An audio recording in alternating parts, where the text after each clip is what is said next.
higher wages, better working conditions, less hours, which began the mantra of organized labor and the electrical industry. And it began what we just take for granted now as the building trades, and that the IBEW focused on electricity and power and getting it to cities and towns to, quite frankly, as we like to say, light up America. That was the beginning of it. But again, the struggles, you think of yourself getting in your car and driving from Burlington, say, even Cape Cod to work. Well, the early electricians, which are now considered linemen to get power, and would get in a vehicle, or not even a vehicle, get in a wagon, and just be on the road 10, 11 months straight, just going from town and town to town to town, and bringing that power right across the country and doing it. And it wasn't, well, at least I could take the weekend off. There wasn't weekends where I can, they worked until they woke up early in the morning, and they worked until it got dark at night. And sometimes once they get the lights on, they even work through the dark. And it's not because they wanted to, it's because they were forced to. And with that, workers got desperate. They said, this is not the way to live, and they formed coalitions, which became collectivists. And it was always the threat of, I am going to lose this job if I speak against the owner of this company or the city or the state or whatever. And again, hard for young people to understand. It wasn't a case of free democracy and talking up. It was in a lot of cases, union members were treated like somebody trying to commit treason against the country. It was definitely not a good thing to be. Well, there's a lot of defamation of union employees and unions. I noticed the sort of the correlation of unions and the mob, and to me, it's just a process of defamation in a way of belittling, union workers. Well, if a worker as a corporate company owner would define somebody who was slouching or lazy, they were stealing from the company, and they were treated harshly. If a worker spoke out against a company that wasn't paying enough, it was considered good business.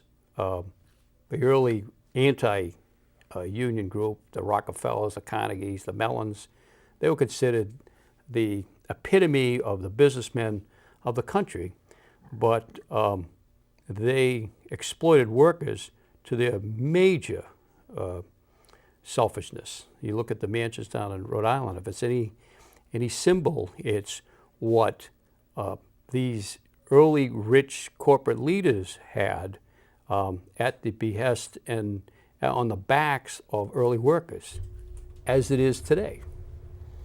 That's very. All you have to do is look at the internet and look for Walmart, and you'll see quite a bit of information. Well, let's not even go as far as Walmart. Let's just take the last week. Last Tuesday, Liberty Mutual announced that they were going to cut back on employees' benefits. The president, CEO of Liberty Mutual made $200 million a year before. Wow. $200 million. And they had no reason why it was affecting the profit line. Their reason was that they want to be in line with the rest of the industry. Mm-hmm. I represent Verizon workers. That was formerly Bell Atlantic, that was formerly NYNEX. In 1989, as part of NYNEX, we had a 17-week strike for healthcare. In 2000, at the merger of GTE and Bell Atlantic, we had a 2-week strike. In 2012, we had another 2-week strike. In 1998, we had a 3-day strike. Every one of those strikes was over one issue, healthcare. And it was always about, we can't afford to pay that type of money. The executives of Verizon average anywhere from $18 to $30 million a year. And they will take the issue that, well, our salaries are only $1 million or $2 million a year, but it's our stock options, which quite frankly, is out there. We have a corporate mentality now that it's about shareholder value. It's not about creating work. It's not about jobs. It's about how do we get the highest amount of profit in the quickest amount of time. I mentioned the peak of unions back in 1955. We, in 1955, were at the peak of unions because we were led at that time by the greatest generation. We had men and women who fought in World War II that had ethical values that wouldn't allow selfishness. They had an incredible cohesive mindset that the person next to you needs help and you should do that. Mm-hmm. Now there's no ethical behavior. It's strictly, I can do it because everybody else is doing it. If I make $200 million and it makes that clerk at Liberty Mutual pay more money for health care, so what? I got what I got. And the people that I run in circles with, they think I'm successful, and that's all that matters. I don't have to deal with these people because they're not in my neighborhood, they're not in my country clubs. I don't have to get on planes with them. I got my own private jet. And it's going to eventually become the demise of this country. We were always considered the greatest country in the world. We are now, because of the lack of unions, which is the number one group for social issues. One of the things that people never understand, that in addition to all your working conditions, with labor unions, your 40-hour work week, your weekends, your vacations, your time and a half, organized labor in the 1900s was at the forefront of social issues. The Pullman Union, they were at the head of the civil rights movement. Civil rights movement would never have gotten off the ground if it wasn't for the leaders of organized labor. The UAW, Walter Reuther, these were labor leaders that are American heroes that made the civil rights the issue by taking stands. The longshoremen on the West Coast, taking stands, not afraid to say we're not going to unload certain things. We have a big, long history about the apartheid in South Africa. It came to a head when the longshoremen in the western part of the country decided we are not going to unload things from South Africa. That's when corporate America, that's when their mindset got into things. Well, maybe we should get behind these issues because we have to continue our profits. And it's become a sad nation when everything is predicated on corporate America and what's it going to come out of here. The mindset of Congress now in the United States is to push back organized labor. Why? Because organized labor gets behind candidates that are going to not only make your job better, but make your life better. Republican leaderships, they don't want that. They want to support corporate leaders. Organized labor is in the forefront of education. The Massachusetts Teachers Association, the Boston Teachers Association, which I'm in line with, constantly criticized, but without them, you wouldn't have the size of the classrooms that you have. You wouldn't have the education that you have today. We're in a fight right now with the Massachusetts Nurses Association on patient care. You think about patient care, something that you would say, how could anybody want to do anything to somebody who's sick, who needs us the most? Well, hospitals, pharmaceutical companies, they become a bottom line corporate company. So now they feel that why should we have additional nurses? We might have to pay them. So let's put a machine in that room to watch that patient. And this is wrong. This is where people got to take a look at and say, hey, look, we're going in the wrong direction and we've had enough. The early struggles of labor leaders was that we don't have a lot to lose because we don't have anything. Because of organized labor and the middle class that we've developed, we get workers more timid because they have so much more to lose. We, to get new members, have to organize. I can't tell you the number of times that I go into a workplace and talk to workers and about joining the union, and they don't want to be the first one up front because I've got a couple of kids, I got a kid in college, I got a nice house, I got this going, and I can't afford to lose this job. But they'll continue to make less money than they made 5 years ago. They'll continue to pay more premiums for their health care.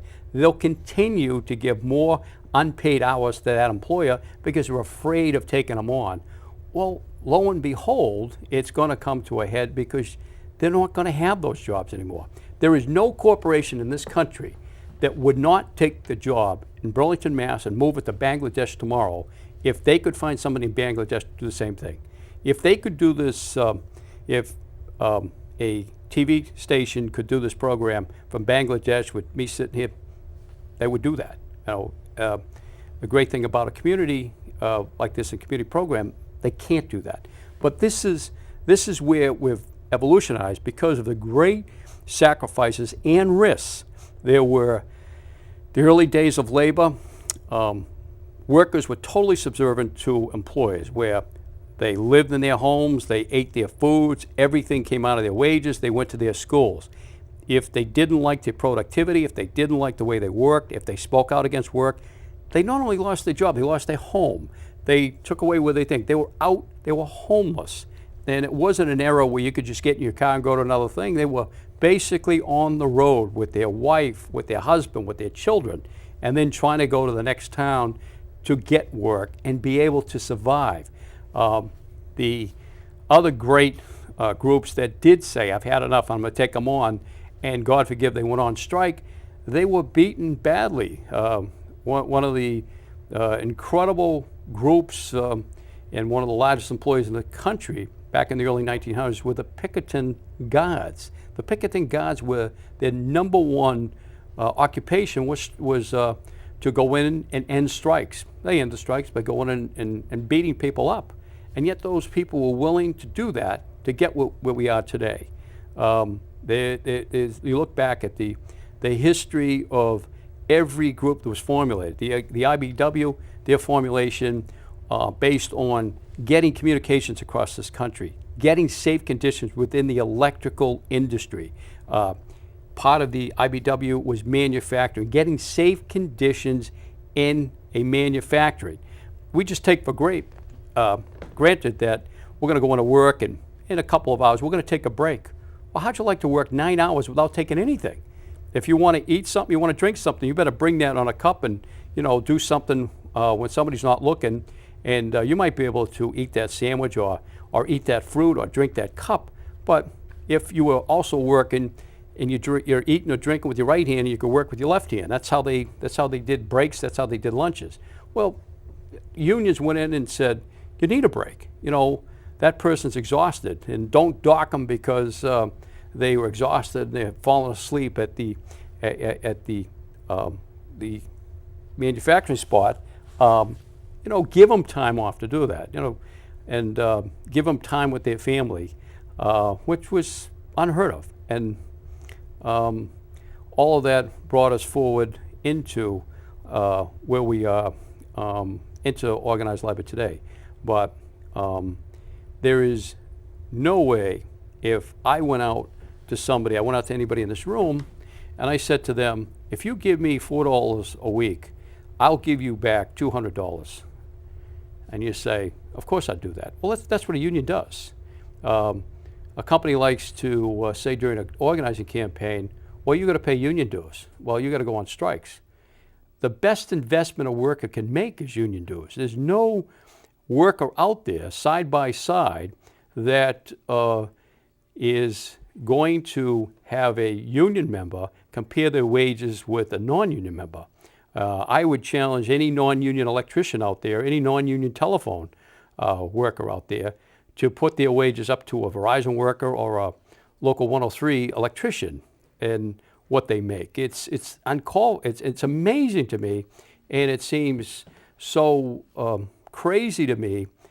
Somebody afraid to put their hand up and say, I want to join a union. They're more concerned about, I'm going to lose my job, not thinking that they could very easily have their job moved. I've been in this job since 1988. I've been in the phone company 45 years since I graduated from high school. And to look at how we've evolved into workers being so afraid they might lose their job, but not looking out for the far thing and looking at